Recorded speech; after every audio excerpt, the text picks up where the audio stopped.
Good afternoon. We have the third of the four scheduled talks by Professor Harris this afternoon. And if I'm correct, he'll be speaking about Louis Sullivan. Is that right? I take for granted that most of you have been to the last two lectures, so that no introduction is necessary. Professor Harris.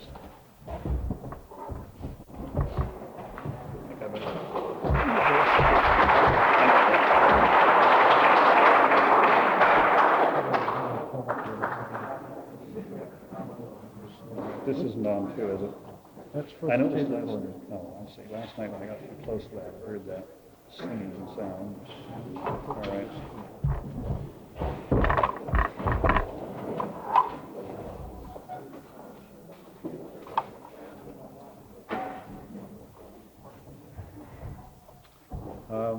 I understand some of the audience are art students. I hope they didn't come with the expectation of seeing slides this afternoon, because I don't have any. I'm going to tell a story instead, and I hope I can make it interesting enough, and that you may have questions afterwards that might make the story more interesting if we go into details that occur to you, questions that occur to you. Because I have a very small office, I sometimes ask myself the question, is the quality of my design any less because my office is small and my projects are small? The answer is always no. If the quality of my work is small, it is not because I do not have a large office and large projects. For proof, I'm going to tell a story. My story is the story of a small office, a small client, and a great building. The small office was the office of Louis Sullivan. The small client was Carl Bennett, a small-town banker. The place was Owatonna, Minnesota. The time was 1907. The year 1907 was the year the construction started, but my story starts 50 years later. It is now 1957. It is 100 years after the birth of Sullivan. It is 100 years after the birth of the American Institute of Architects.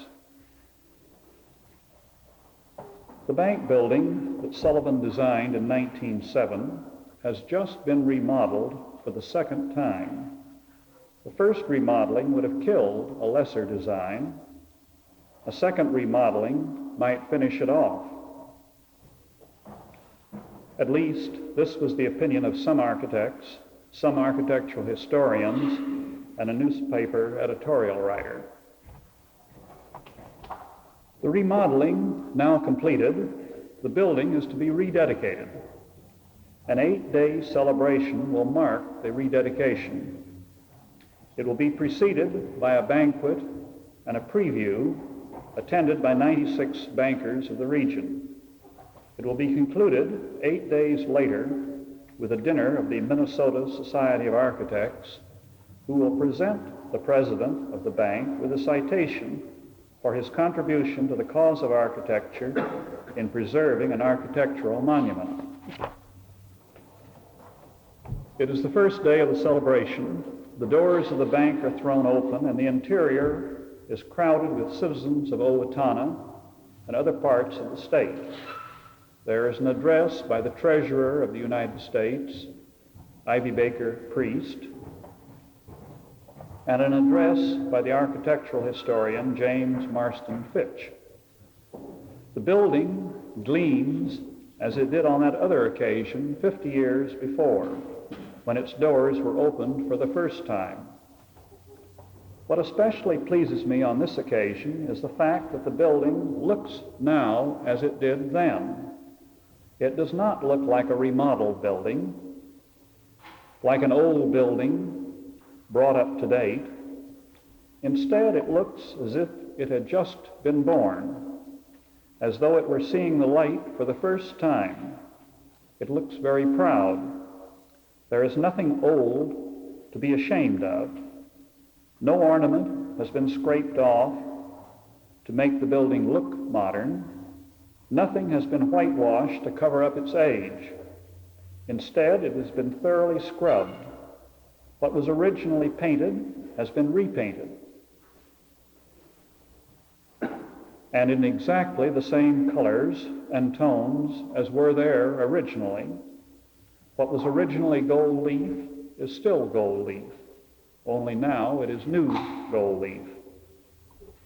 In the crowd on this day of rededication are some who were present on the day of the original opening 50 years before.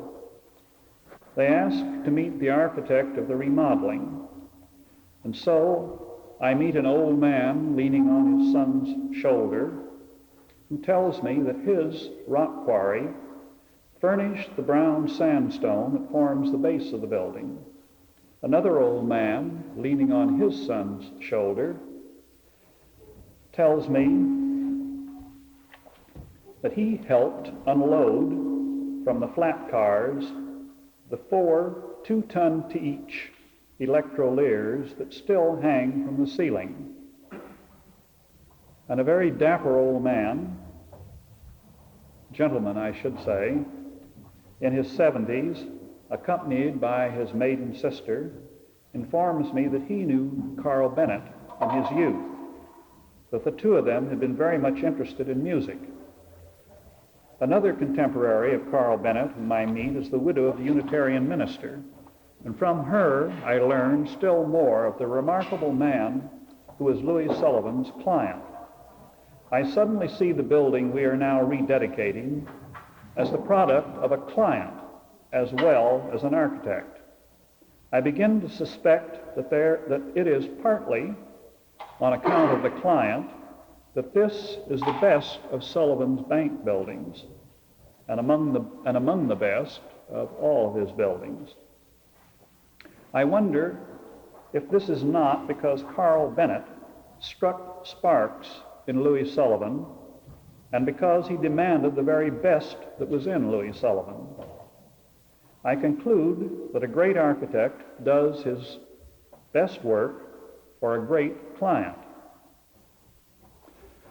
I already knew something of the character of Sullivan. In 1926, I read the autobiography of an idea. A little later, Kindergarten Chats, and these had much to do in turning my own interest toward architecture. Now I tried to learn what I could of Carl Bennett and was surprised to discover how much a product of the same time, place, and culture the two men were. The Bennett family was from New England. This was the New England of Emerson, Thoreau, and Whitman. It represented the most individual, the most intellectual, the most idealistic, the most vital in 19th century American society. Transferred to a small Midwestern farming community by the Bennetts, it continued to flower, just as it did when it was transferred by other families to other communities as far west as the Pacific coast. The National Farmers Bank of Owatonna was its most perfect architectural flower. Carl Bennett's father, Leonard Bennett, was a doctor. His patients were farmers' families, mostly very poor, living in very primitive conditions, suffering from ignorance as well as poverty. He saw the sad side of farmers' life, Mrs. Bennett, now in her 80s, told me. And if any of you have read the story of the little doctor,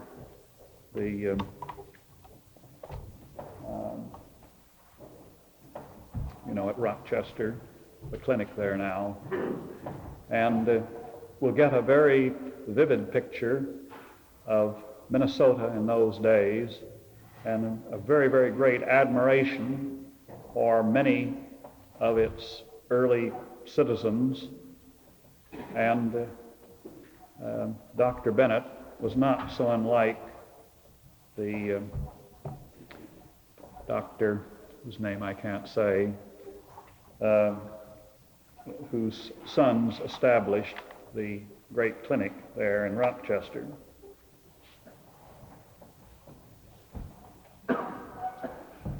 Dr. Leonard Bennett also loved the land and wanted to make his patients better farmers as well as healthier farmers. When the doctor's arthritis no longer permitted him to carry on his medical practice, he helped establish a bank and was its first president. This was the National Farmers Bank. As a banker, he was still working with farmers. He was still a doctor in spirit, administering to farmers through loans on farms and through advice on farming, showing farmers how to better help themselves, said Mrs. Bennett. The doctor was oftentimes the only really educated person in the whole community. His patients were always so poor that he couldn't think of possibly living on what he got from them in the way of fees. Usually the doctor had to be a farmer and a lot of other things on the side for a living, and he farmed and he doctored because the people needed it and because of his own interest in it.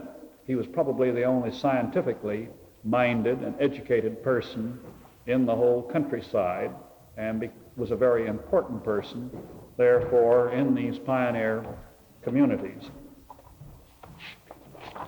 The son, Carl, was eager to make the new building, this is the new bank building to be built, to make it express the ideas of his father.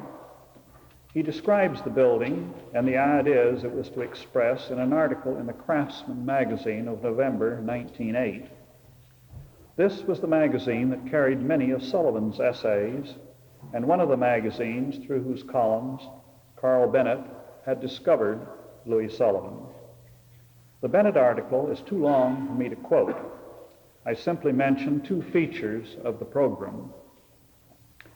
First, the Farmers' Exchange, a room, a very important room in the bank building, where the farmers could meet, the Grange and the other farmers' organizations could hold their meetings. The other room was the Women's Lounge, and this was a room in which the wives of the farmers, when they came with their husbands to town, could meet, could rest, and could change the baby's diapers.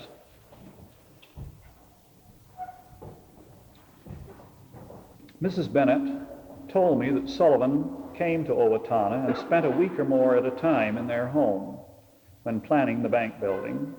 She also said that Sullivan became very interested in Carl's interests, that is, in farming, in banking, and in music. The two men seemed to have stimulated one another. They were really very much alike in many ways.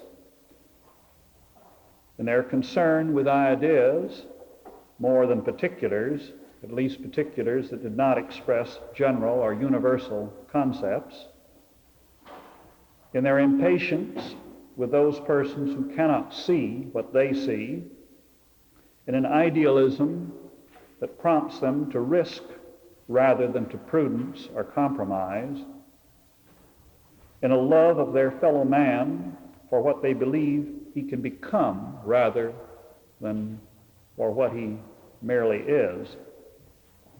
These are faults, but such faults are the necessary concomitants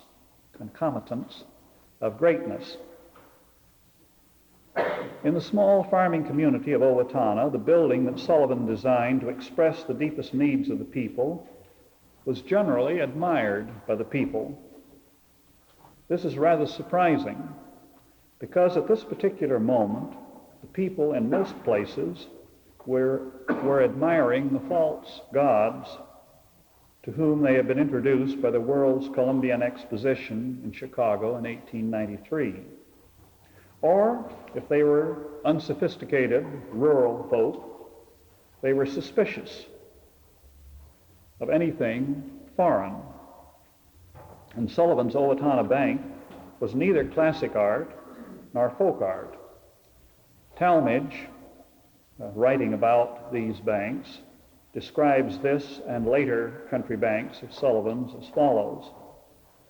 Their color, brilliance, and gaiety entirely put in the shade the then awkward and wan examples of the country builder, and to the same degree the pallid and pudgy Roman frontispieces of the city architecture. The ornament, by its intricacy and vitality, compels the interest of the commoner who would, as we, pass by a mile of eggs and darts without even sensing their existence. These banks are a book of wonders to a people who all their lives have been contemptuous of or oblivious to architecture. I would call the National Farmers Bank neither school art nor folk art. It has neither the dryness and the unimaginativeness of the one, nor the laziness and the inarticulateness of the undemandingness of the other. This building is an image, not merely of what man is, but of what he may become, something to take him out of his routine, everyday self. Consider the design dimensions of today's frantically rapid changes in fashion, today's eclecticism, in which we steal from our contemporaries rather than from our ancestors. I feel like preaching. The only way out of the present sterility, it seems to me, is through a renewal of spirit. What we need most of all are the qualities exemplified by Sullivan and Bennett: idealism, individualism, demanding criticism of self and of others. These are qualities that do not belong exclusively to the large office and the wealthy client. This is why I repeat my remark that if you do not design great buildings, it is not because you do not have a large office and a permissive client. There is one area in which the large office has no edge on competition, and that's architectural quality. Therefore, let us small office architects take heart and make the most of it. I'd like to talk a little bit now about how I happened to get that commission. The bank had failed. It failed just as thousands of other banks throughout the country, and particularly throughout the Midwest, failed in those days of the late 20s, middle and late 20s, when the eastern banks were calling in their loans and the western banks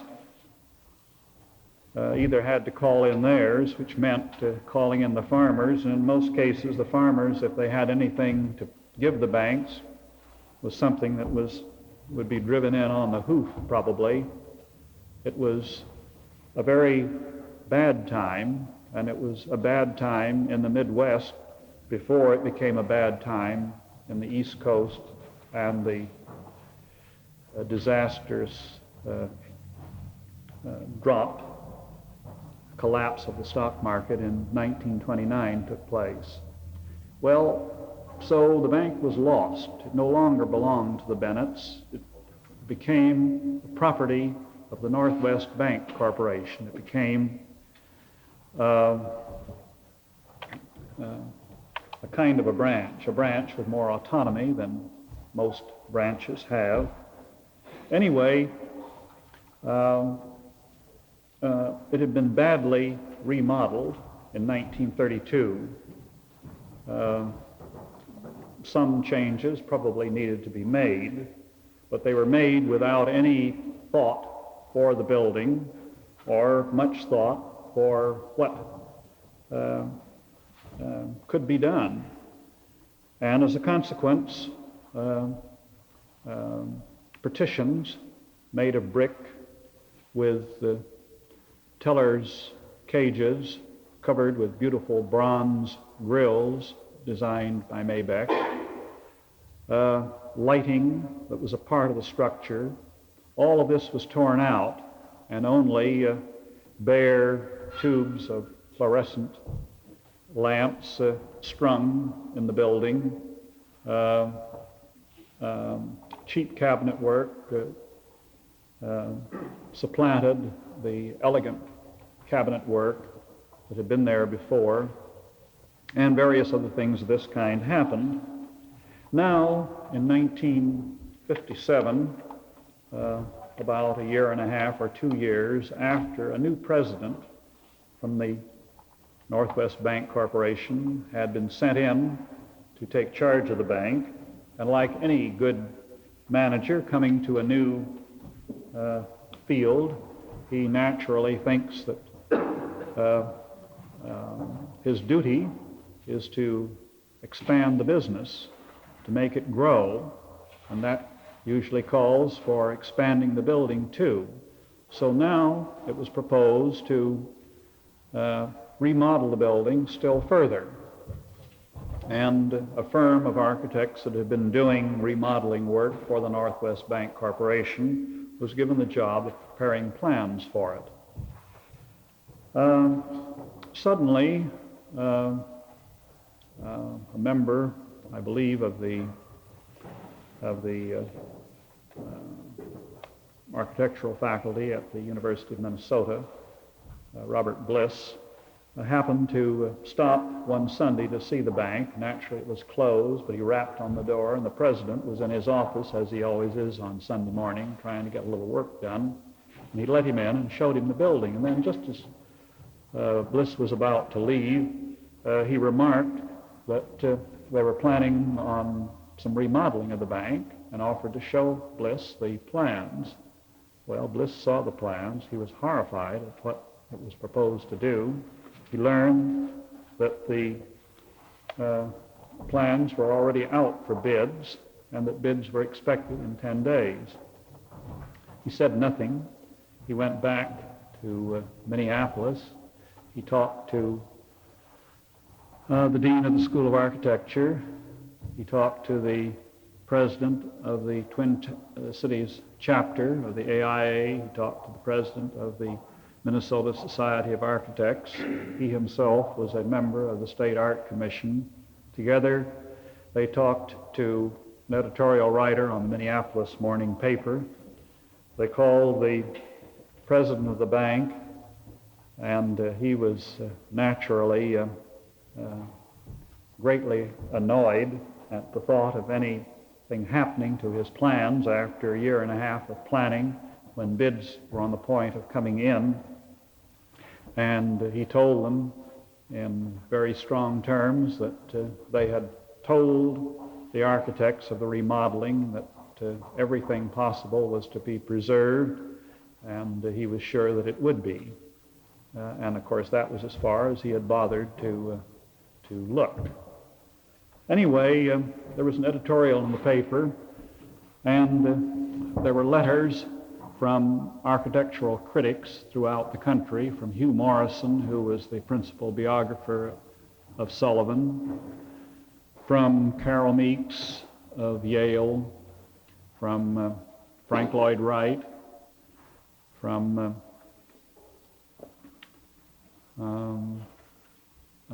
Henry Russell Hitchcock, and a number of others, all denouncing the bank for thinking of touching a hair on its head. And the first I heard about it was when I had a telephone call from Ralph Rapson, dean of the school there, when I was in Texas, telling me what was proposed, reading me these letters from these critics and writers, and adding that they had an appointment that morning. It was a Saturday morning with the president of the bank and his board. They were going down to Owatonna to see him, the whole committee, and they were going to propose to him that the committee hire a consultant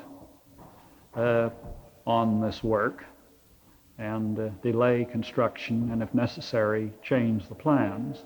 He wanted to know if the president and his board could be persuaded to have a consultant, would I be the consultant?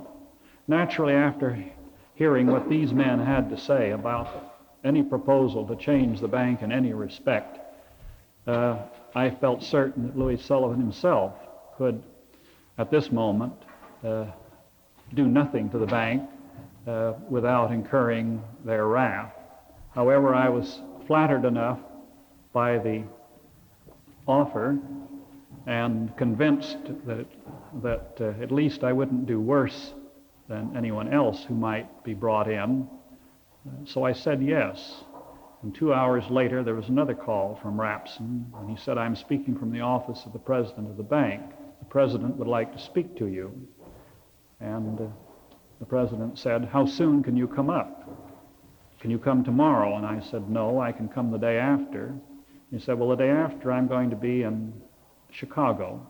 We'll have to make it the day after that." And I said, "Well, if you're going to be in Chicago, let me meet you there, and we'll go to the Art Institute where the great Sullivan show has just opened, which I think that I want to see, and I imagine you will too." So I met him there. He had gone the day before I got there and already had seen the show. And in the last gallery, the last of the 5 galleries of this great Sullivan exhibition, 2/3 of the space was taken up with material from his bank. One of the exhibits was one of these beautiful bronze grills, which had been torn out of the bank in 1932. It was found as a trellis on which sweet peas were being trained in a garden there in town.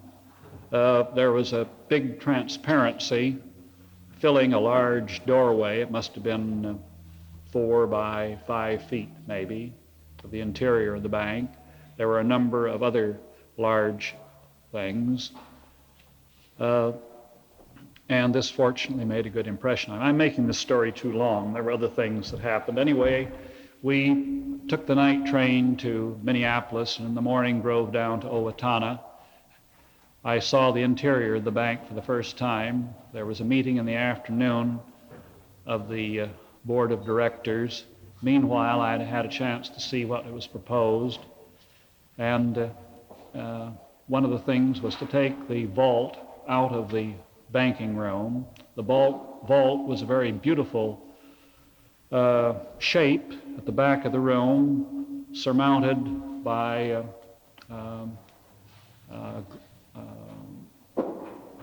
a green glazed terracotta ornament, and surrounding a clock, which was a very beautiful decorative thing. It was the focus of all attention as one came into the banking room, and it was something that even the president and his directors were quite fond of. And so the first thing I thought was, how can we save this and still give them the additional space that they want in the room for additional tellers' places? Well, what we did was to take out the vault from 7 feet above the floor. This allowed us to get in 5 additional tellers. The top part then was carried on a grill work, and it became a mezzanine then from which one could view the entire banking room and reached by a stairway that was having to be put in behind. Well, this one thing alone, fortunately, was enough to persuade the president and his board of directors that we might be able to do something here and it would be worthwhile trying. So I went back and went to work on this. And a year later, the work was done. The construction was done. It was a long delay. It took twice as long to do anyway, and it cost fully twice as much as the work would have been if they'd gone ahead with the earlier drawings, but it was worth 100 times as much to the bank in the good feeling that it created throughout the town and throughout the state. And the opening that I have described here was only the beginning, really, of a number of things for me that have followed since. At the time of the opening, Sommer, the bank president, said, "It seems to me that everything that I have ever done in my life up to this time has all been in preparation for this one thing that I'm doing now." At least once or twice a year, sometimes more than that, I go from wherever I am, whether it's Dallas, Texas, now from Raleigh, North Carolina, to Owatonna, Minnesota, simply to confer on something that they want to do, whether it's to put a sign up somewhere or to change the color of some furnishing or some other equally small thing. But they don't consider doing anything to the bank without long and careful thought. Now, the president of the bank is greatly worried about what may happen to the bank building after he is retired, is no longer president, is no longer there to protect it. His attitude is a completely different one. This is the best possible thing that could have happened to the building. What is usually proposed, of course, and I admit that it's acceptable as a final resort, is that you raise money, you buy the building, you turn it into a museum, and you open it up to visitors who see the building as a completely dead thing. The function for which it was originally designed is no longer a living function, but a dead one. The life has gone out of the building. The activity, which is a part of the design of the building, is no longer there. And as a consequence, it's a poor substitute for making whatever changes can be made skillfully to allow the building to continue to function as it was originally intended to function, but only do it more effectively.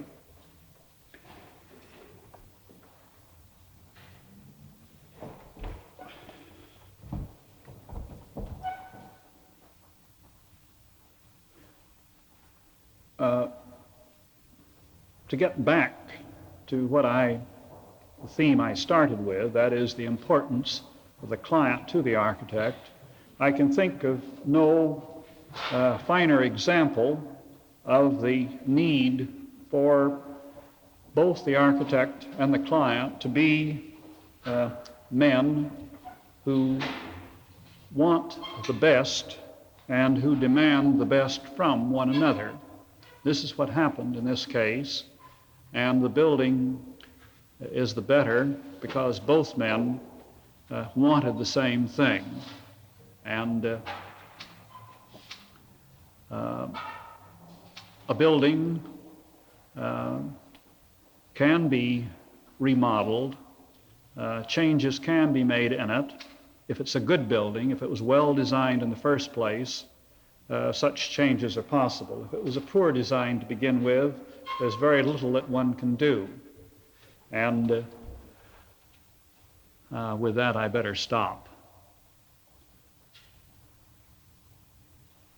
Are there any questions about either the bank itself or about this operation or anything that I can add further? Yes. How much in the bank did you have to remove and redo? Was there much that had to be done? We took out the vault and put it in an adjoining portion of the building. It was still in a Sullivan designed portion, keeping only the top, because the officers were being moved from one side of the banking room to another into the place where the tellers had formerly been, and the tellers moved into the banker's former position, principally because the circulation then to a second, smaller banking lobby, loan lobby, could be handled more easily that way. This was necessary, and this involved taking out some and rebuilding some. What we tried to do, and did fairly successfully, I think, was to add nothing to the bank that looked as though it might have been a part of the Sullivan structure. What we had to add, for the most part, was of wood. It looked more like furniture, built-in furniture. We gave it a character that we thought was in keeping with the bank. Probably many think that it was done by Sullivan, but anyone who studied it could easily detect what was original and what was not. We simply tried to make the two associate comfortably and harmoniously together, and we tried to as I said here earlier, to make it clear that we were not ashamed of the building. We didn't think that it was old-fashioned.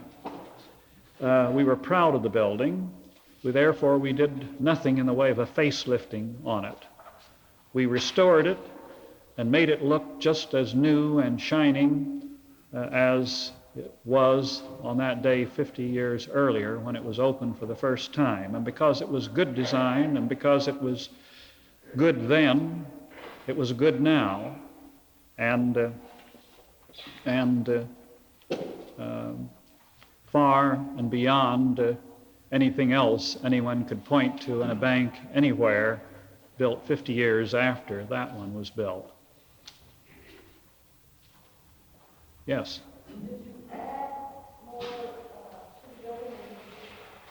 Everything was done within the shell of the building. We took some space in a wing of the building that had been designed originally for office space, office and store space on the ground floor, a newspaper office on the upper floor of the adjoining wing. We were able to expand into that. We were able to take all of the bookkeeping, for example, out of the main banking room and put it on the second floor in this adjoining wing. We were able to open into a part, made a lower lobby to take care of their loan division. And this then made it unnecessary to add anything to the structure of the building and what we could do in the building with structure that, as I say, more in the nature of furniture, even though built in, took care of the needs. It's true that there were some changes made, but they were not additions that attempted to look as though Sullivan had done them.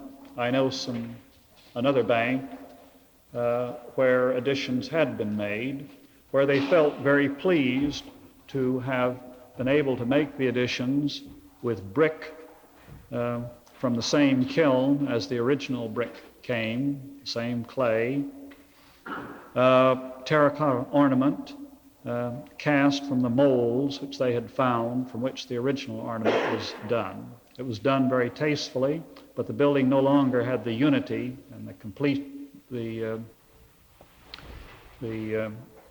completeness that it had originally, and I feel that there is much to criticize in the results, however eager they were to make it just as though Sullivan had done it.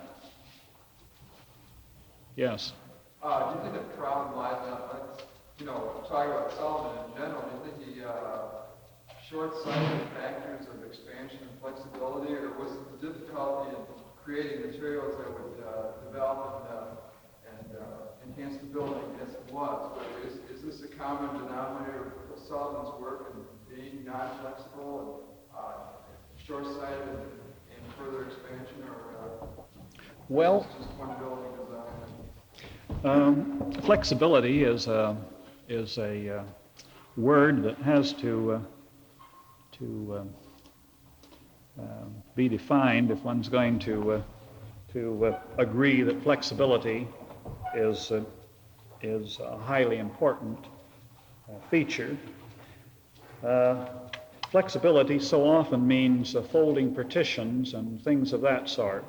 In other words, it's an expansible thing, which, as a consequence, usually lacks the unity and the completeness that architecture requires to be great architecture.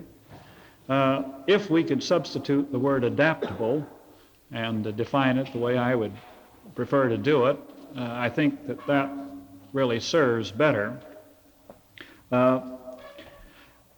Because this was a great design to begin with, it's possible for it to be redesigned. What we did was not to destroy the shape that was there, but to simply add other units to it, to perhaps rearrange elements within it, changing the pattern to fit the changing needs. But if we had a building that one simply added on to, the way most mausoleums are designed to be added on to, or something that is made without partitions that are stationary, but partitions that fold and can be opened up so that a small room can become a large room, or several small rooms can become one large room. I never yet have seen such a thing done, and done successfully. It serves a purpose, it's an expedient, but one makes great architectural sacrifices in doing it. I think that one can usually make additions to a building, and this is when one has to go outside the walls of the building and add other units to it, if necessary, but treat them as separate units. So often one sees a building that whose floor area needs to be expanded, and the simplest thing is simply another small building, an element that goes next to it and is linked to it. It shouldn't be slammed against it. One shouldn't try to graft it directly to it. It becomes simply a bump, simply a wart on the face of the other building, in effect. But as a separate unit, as a secondary one, linked to it with an intermediate element, it can have its own character. All it has to do is to be respectful of the other building, let the original building take the lead, and joined in this fashion, it can work quite successfully. This is the way I think such a problem should be approached when one does have to go outside it. This building, I suppose I should have had a slide. I didn't bring it, thinking that you would probably all be familiar with the building, at least as far as any slide of mine might go. It's a large cube. It's square in plan, almost as high as it is wide. It's on a corner, and this great cube has a two-story wing, not nearly as high as it is, however, attached to one side of it and continuing along the street. It has small arches, a whole series of them, and is a rhythmic continuation. In the big cube, there are two enormous semicircular arches that rest on a brown sandstone base of the building. These arches are in the brickwork of the building. On the two adjacent sides, the two sides facing the two streets, and light pours in through them. On the other two sides of the building, this is on the interior, are two other arches, these not being open to the light and air, they being against other buildings, are filled with large paintings. Overhead, there is a skylight. There is a glass ceiling. All of this is a stained glass. It's not an ecclesiastical kind of glass. It gives more the effect of light coming through water, really. This is used in the glass in the two big semicircular arches. This, by the way, is double glass. It was 1908. It was before the days of thermopane by about 30 or 40 years. And it isn't a complete seal, I'm sure. It would be impossible to make it more than to make it a vacuum, but it is an airspace, and it does help tremendously in conserving heat and in preventing condensation on the inside. Over this glass ceiling is a skylight, which was closed up in 1932, or earlier, I guess, and which I didn't succeed in getting opened up. All I succeeded in doing was getting a lot of fluorescent lights stuck up in there. That's my only failure, I think, in it. But this is a shape that is so strong and so positive. This is, aside from the auditorium building, this is the only large interior space that Sullivan ever designed.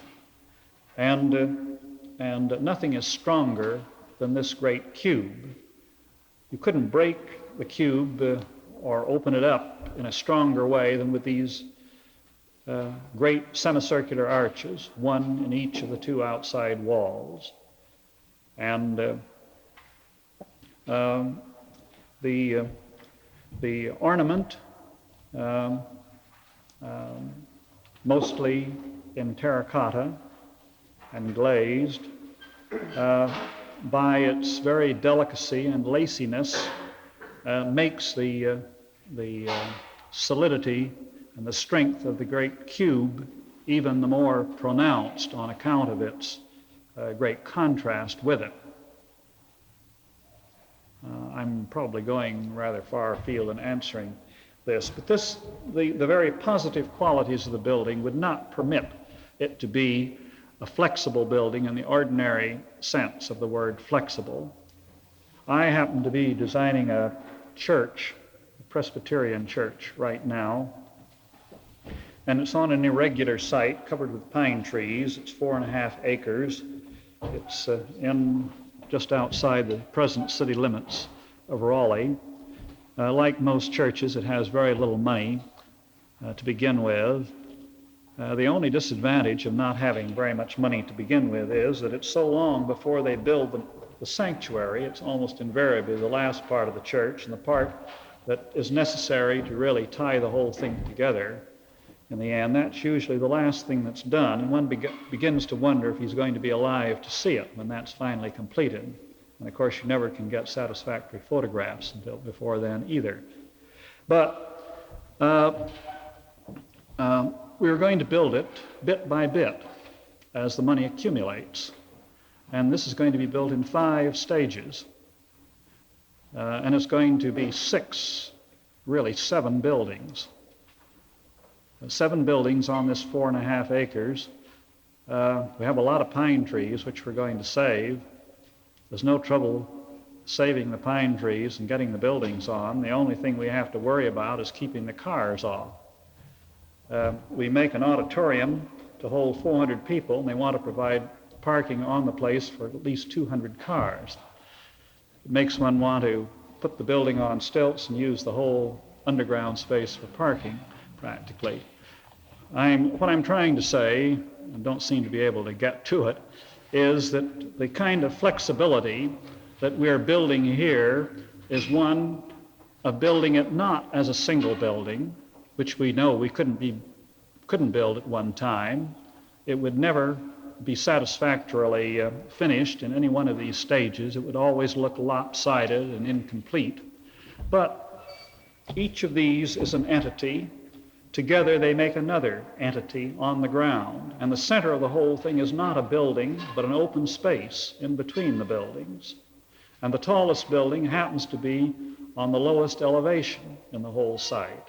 And we enter from the upper level, and we don't go in a direct path to the sanctuary.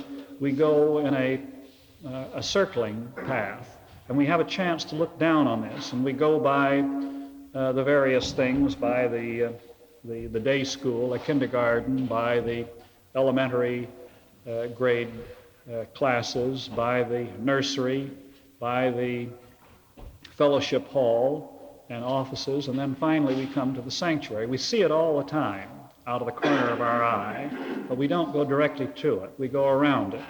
All of these buildings look at other buildings, and they all look into this open space in the middle.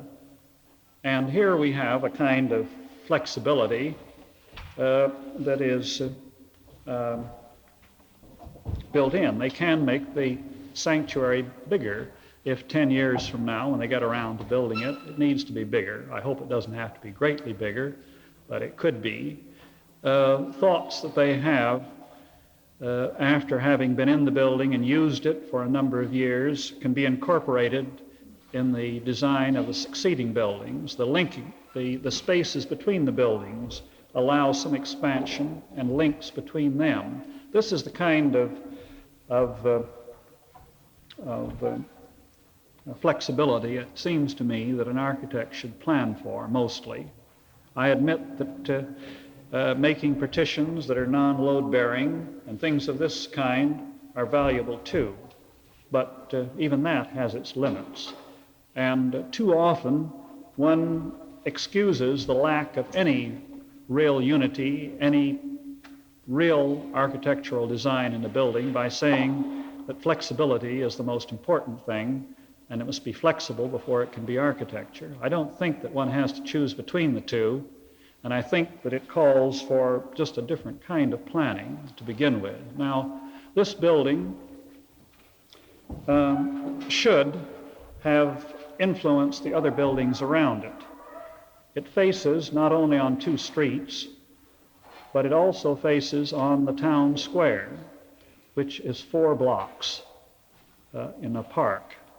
One street in each direction dead ends to make this space. On one corner of a street that dead ends is the big block, and then running along the side is this lower bit. This would have been the way that the other buildings around that square would ideally have been built, with a big block on the corner that has real weight to it and gives form to it, and then these other buildings carrying on as this present office wing does.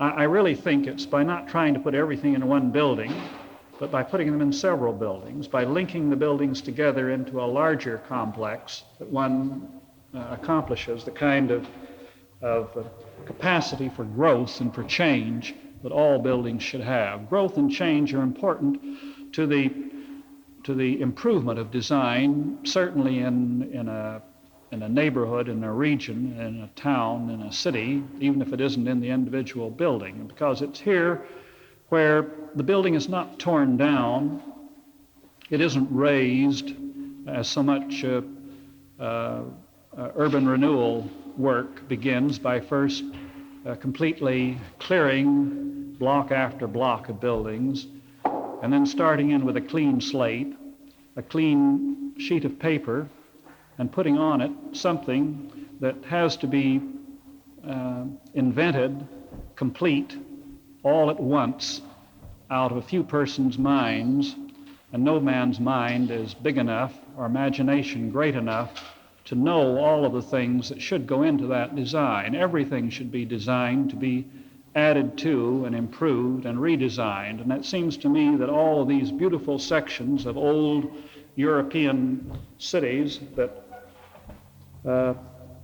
tourists admire are that way because they've been designed and redesigned and redesigned and redesigned. They weren't done all at once, and they grew as these buildings should grow. That's an answer to stop all questions, I'm afraid. Yes? You have a bank that's strong architectural and value or historical class. Let's say in several years you put up another problem we have to expand. So would you be able to identify sacrificing a certain amount of functionality with, let's say, a new modern really state of his architectural I'm trying to say if you identify cramping the building and sacrificing non-functionality, purely for the sake of preserving the building purpose.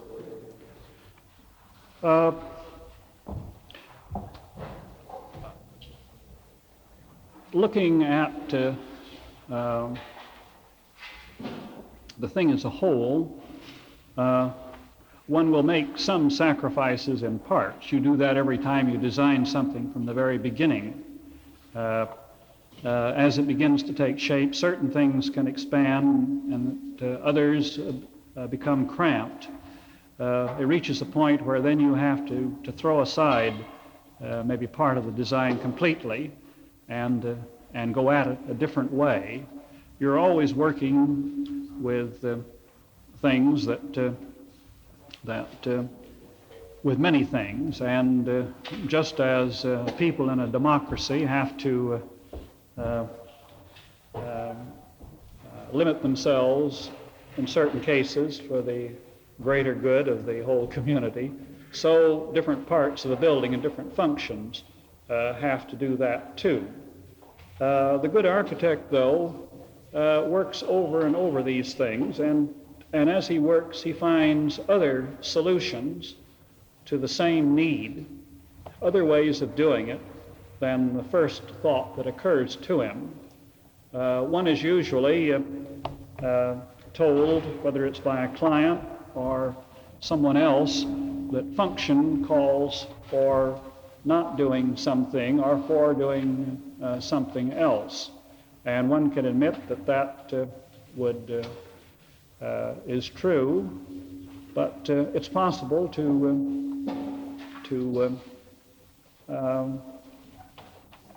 find a way in which architectural form and structural form can satisfy new structural needs if one works at it long enough and imaginatively enough. Oftentimes it means jumping quite far from the first thought. It may mean going into a completely new building for the new function and linking it in a different way. Now, in this building, there was talk about some drive-in windows, a motor bank, and how it could be done. There was an alley that went through the building, through this wing with offices on it, as Sullivan designed it. And they had bought some property that they were using as a parking lot in there. And how they might drive through this alley and how a motor bank might be put in, all of this was brought up. However, we didn't do that. I designed a motor bank for them. They waited about 6 years, 5 years, to get a piece of property on the adjacent side of the town square. Since property lines run to the center of the street legally, they found that it was contiguous property. We made a tunnel under the street so that they were joined together physically as well as legally. And on this other site, which had been the post office building built in 1913, and now a new post office a couple of blocks away was taking its place, and the bank bid on the property.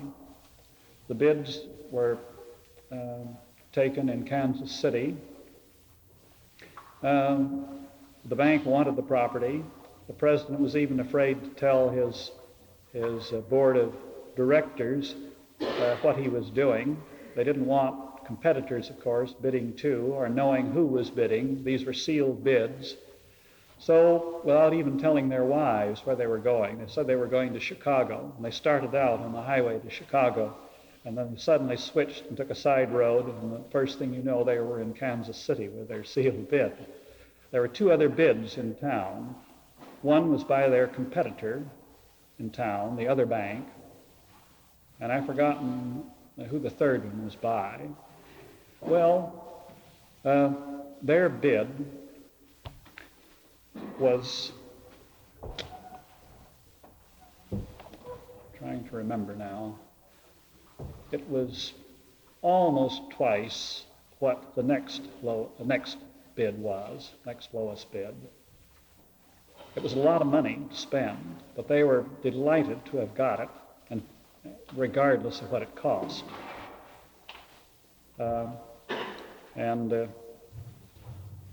This went through a great many changes in design. It ended up as a motor bank with closed TV and the pneumatic chute arrangement. In other words, the tellers could be over in the main building, and so we put in windows for 5 different lines of cars. We allowed 5 cars backup in each case, and we were able to get enough land to park 27 cars for the bank.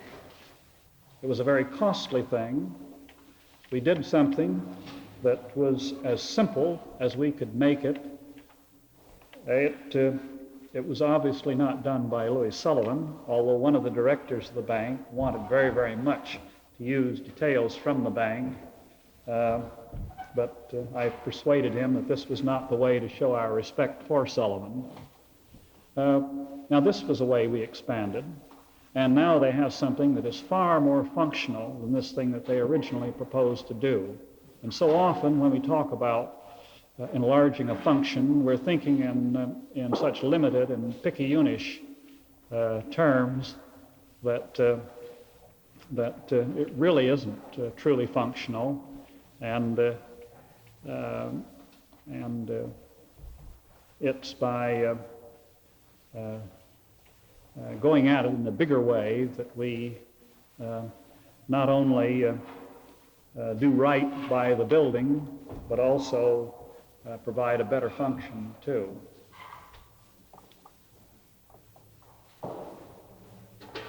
If I don't let you go now, none of you will be able to come back tonight. Tonight I'm going to talk about some other California architects. I have better photographs than I had of the Maybach, and I won't do any general talking about them. I'll talk about them only as we look at the photographs and the way in which they develop their forms, use their materials, and perform their functions. Thank you.